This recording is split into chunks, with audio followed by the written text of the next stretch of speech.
Bir çox valideynin arzusu övladının ali məktəbə qəbul olmasıdır. Elə buna görə də əksər valideyn hələ məktəb dövründən repetitor və ya kurs axtarır. Maraqlıdır, bəs hansı üsul daha effektivdir? Şəxsən mənim üçün riyaziyyat fənni çətin olduğu üçün mən fərdi müəllimə daha üstünlük verirəm. Bu mənim üçün daha effektivdir. Amma belə çətinlik çəkmədiyim fənlərdə isə kursa gedə bilirəm. Fərdi müəllim daha rahatdır ki, bilirsən ki, öz rahatdır, danışa bilirsiniz, bilmədiyi deyə bilirsən. Kursa biraz uşaq çoxlu adam narahat eləyir. Fərdi müəllim. Niyə? Çünki fərdi müəllimdə tək-tək hazırlayır, yaxşı hazırlayır. Kursa get. Fərdi müəllim daha gözəldir. Bir vaxt kütləvi çox uşaq olar, bir də ki az uşaq olar. Həm yorulmadığına görə, həm rahat olduğuna görə onu seçərdim. Kursu? Bəli. Repetitor Elvin Ələsgərov deyir ki, abituriyentin yüksək nəticə ilə ali məktəbə qəbul olması onun özündən asılıdır. Belə ki, elə şagird var, repetitor yanında hazırlaşaraq yüksək bal toplayır, eləsi də var, kursla daha yaxşı nəticə əldə edə bilir. Bazısı zəif olan uşaqların kursda hazırlaşmağı biraz düz olmur. Niyə? Həmin uşaqlar daha zəif nəticə toplayırlar. Amma bazı zəif olan uşaqlar fərdi müəllim hazırlayır, repetitor yanına gedəndə daha yüksək nəticələr göstərdiyini biz şahid oluruq.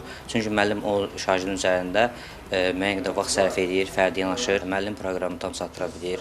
Ən azından 1-2 saatlıq, 3 saatlıq dərs vaxt olur, müddət olur. Həmin müddətdə biz həmin mövzuları tam keçə bilirik, yekunlaşdıra bilirik. Amma kursda belə bir üstünlük yoxdur. Bir dərs 40 dəqiqə, 45 dəqiqə, 50 dəqiqə olur. Təhsil eksperti Səbuhi Abdullayev deyir ki, son illər ölkəmizdə fəaliyyət göstərən kursların sayı kəskin artıb və bunun başlıca səbəbi onlara olan tələbatın da artmasıdır. Belə ki, həm qiymətlərin repetitorlara nisbətən daha münasib olması, həm də şagirdlərin daha az məsafə qət edərək əlavə zaman qazanması kurslara olan marağı daha da artırır. Kurslarda bu üstünlüklər var ki, olan mütəmadi hər hansı sınav imtahanları keçirilir.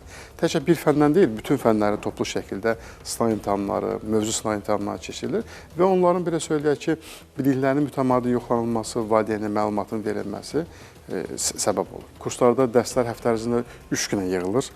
Ancaq o repetitor müəllim yanına getmək istəyənlər isə demək olar bütün günü, bəzən həftənin 7 günü şagird yollarda olur. Bu da valideynə kifayət qədər əlavə yükdür, eyni zamanda onların vaxt itkisinə səbəb ola bilər. Qiymətlərə gəldikdə isə repetitorlarda bu məbləğ müəllimin təcrübəsindən, fənnin növündən, dərsin müddətindən və ərazidən asılı olaraq dəyişir. Belə ki, paytaxtda fərdi hazırlığın saatı minimum 30 manatdan, bölgələrdə isə 15 manatdan başlayır. Kursların aylıq ödənişləri isə bir qrupda ən azı 4 abituriyent olmaqla paytaxtda 5 fən üzrə 150-600 manat, bölgələrdə isə 120-350 manat arası dəyişir. Aylin Rəsulzadə, Ayşən Sərdar qızı, Vüsal Hüseynov, Xəbər Ertəsi.